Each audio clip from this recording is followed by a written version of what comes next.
Hey guys, sorry to interrupt. It's Janice. I just wanted to pause and take a moment to share with you some exciting news. My memoir and workbook is available now on Amazon, and you can find it on rebelrisingwithin.com. Now, back to the show. Coming up on this episode of Media Rebel Unplugged. It's never too late to find out things about yourself, to reimagine your life. When I think of, I can just picture myself where I was walking my dog thinking, well, other people do it.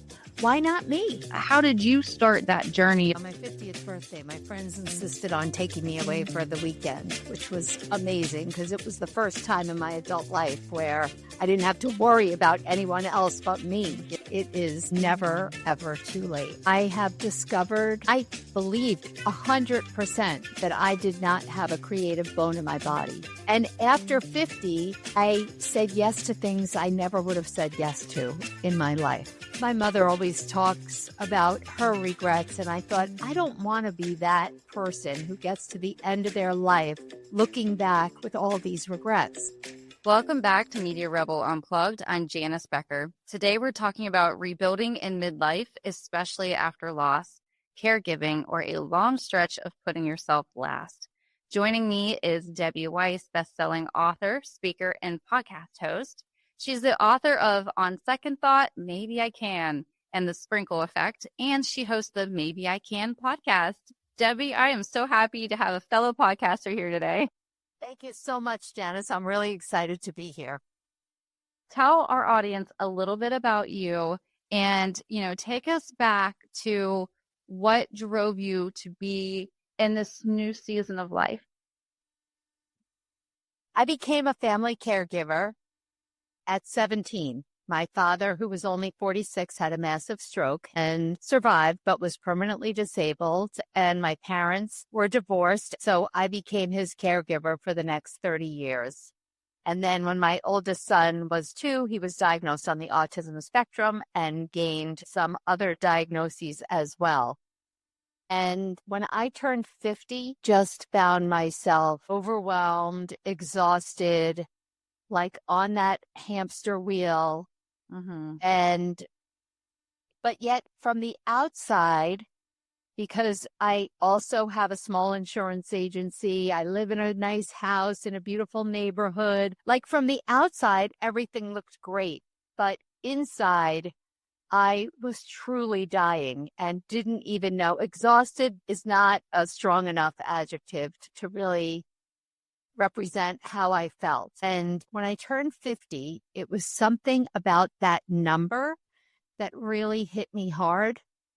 My dad had passed away a year before I turned 50, and he died with so many regrets. And my mother always talks about her regrets. And I thought, I don't want to be that person who gets to the end of their life looking back with all these regrets. But the thing was, I had no idea what I wanted to be or do. I wasn't someone who always dreamt of writing a book or becoming a musician. I had nothing. I felt like I have no talent. I didn't have any specific drive to do anything. So I've been at this for over a decade. I cannot imagine being so young and becoming a caregiver for a parent. And I can't even imagine the level of exhaustion by the time you hit 50 and go, I've spent my whole life taking care of everybody but me. I've heard from other women when they hit either 40 or they hit 50 and they go, oh, wait, what am I doing at this stage of life? This isn't what I want. And they don't always know what that is. So how did you start that journey of discovering? On my 50th birthday, my friends insisted on taking me away for the weekend, which was amazing because it was the first time in my adult life where I didn't have to worry about anyone else but me. When they said, what do you want to do? I was like looking over my shoulder like, me? You're asking what I want? And one night at dinner, one of my friends said, okay, let's go around the table and talk about our hopes and dreams. And I thought, hopes and dreams, like, I'm done, right? I'm 50. Isn't it over? I have hopes and dreams for my kids, but nothing specific for myself. And between that conversation and that feeling about regrets, I came back from that trip and I thought to myself, if I was being honest and I looked at everything, I knew that the first thing that had to change was my health. So I have struggled with my weight literally from the moment I was born. At 50, I found myself over 100 pounds overweight and here for my kids and my future grandchildren. And so then that health piece is a bit more of a motivating factor than it is when you're 20, 30, 40. So I had been successful on Weight Watchers many, many different times. And I said, I got to do something differently. Every time in the past, I had these goals that were pretty specific. It was like, I'm going to lose 25 pounds in 3 months. And if I only lost 10 pounds in 3 months, well, then I didn't achieve my goal. And I would mentally berate myself. What a loser. You can't do this. What's wrong with you? That kind of thing. And then that was the end of it. Instead, I said, I don't care about losing weight, how much weight I'm going to lose. I don't care about what I eat. The only goal I'm going to set for myself is that I'm going to go to a meeting every week. That's it. None of those other things matter. I'm just showing up. And I did that for about 2 or 3 months. And every week when I showed up, I felt really good because I achieved my goal. And after a couple months, I was good with it. And then I said, what else can I add? What else small and manageable? And I kept building. And about 3.5 years later, I had lost 90 pounds. I have completely changed my mindset around my weight and weight loss and weight management. And when I saw that, I thought, it's by changing the way I thought, changed everything. Where else in my life can I apply this? And so the next thing that I went to tackle was my money situation, which was something that I wasn't being honest with myself about. I didn't share with anyone else just how bad my situation was, including my husband. He knew a little, but not to the full extent. And I said, all right, I've got to do something. And that's kind of how that all started. And that realization is what led me down this new path, this new purpose in my life, start of looking at what can I do financially. You have some really good points when it comes to goal setting. We sometimes create these really big goals for ourselves. And the big goals aren't a bad thing, but it's important to have these micro goals along the way so that we don't feel discouraged. We don't look at this mountain. And I always use the analogy of I feel like I'm climbing a mountain. And when you first start climbing up the mountain, you're off to a good start. And you get about halfway there and it really starts to hurt you. You start feeling the aches in your muscles. And I don't know if I can get there. And the closer you get to the top, the harder it becomes. And then you get there and you feel successful. But the thing is if we were starting down here at the bottom of the mountain and just staring at the top, that mountain seems so big, as opposed to, all right, let's take it step by step. And so those micro goals keeps us moving forward.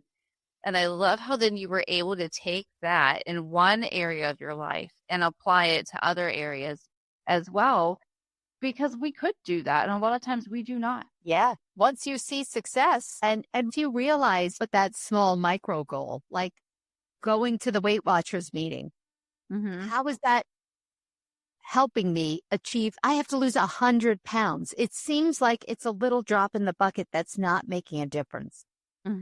But at least it's the domino effect, right? You feel good. I achieved that little goal. Okay, great. Now what else? I turned it into a game. It was like exciting. Yeah. Let's see what else I can do. Maybe I can do this.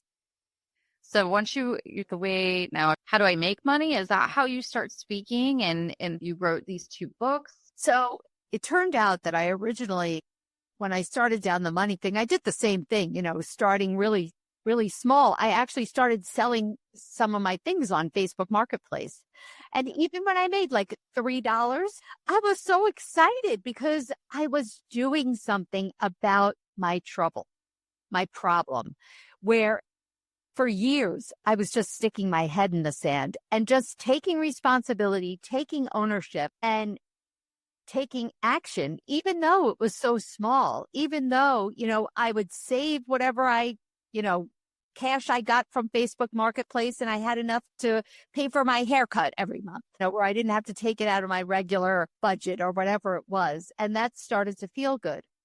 So I decided that I was going to sell these health supplements for this network marketing company because I really loved their product and had been using it. And through a podcaster that I listened to, whose course I took on mindset, she was talking about how important it is to be part of a mastermind.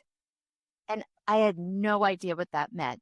So I thought, okay, I'll join this mastermind and they'll tell me how to sell this network marketing thing. But that's not what happened. 150 people online in this mastermind introductory call. People were saying, I'm a divorce coach, I'm a money coach, I'm a relationship coach. They were using terms I never heard of. I literally felt like I fell down the hole in Alice in Wonderland or landed in Oz. It was just very eye-opening. That's when I realized, my goodness, I can take my experience and help other people. And so I ditched the whole network marketing thing, and the books were never part of it. I started as a coach for family caregivers to help them learn to prioritize their own self-care. And then it morphed from there. I love how you hear what other people are doing and get inspired by that, because caregiving, I don't feel like there's enough coaching for that, to focus on yourself. I've witnessed family members of my own who have taken care of people, and I've seen how it deteriorates their own health. Once I started, I was in a period of my own caregiving. At that point, my husband's physical and mental health had started to deteriorate, and my oldest son's as well. And when I was talking to caregivers, of course, they wanted to share their caregiving story with me, and I would get off feeling very drained.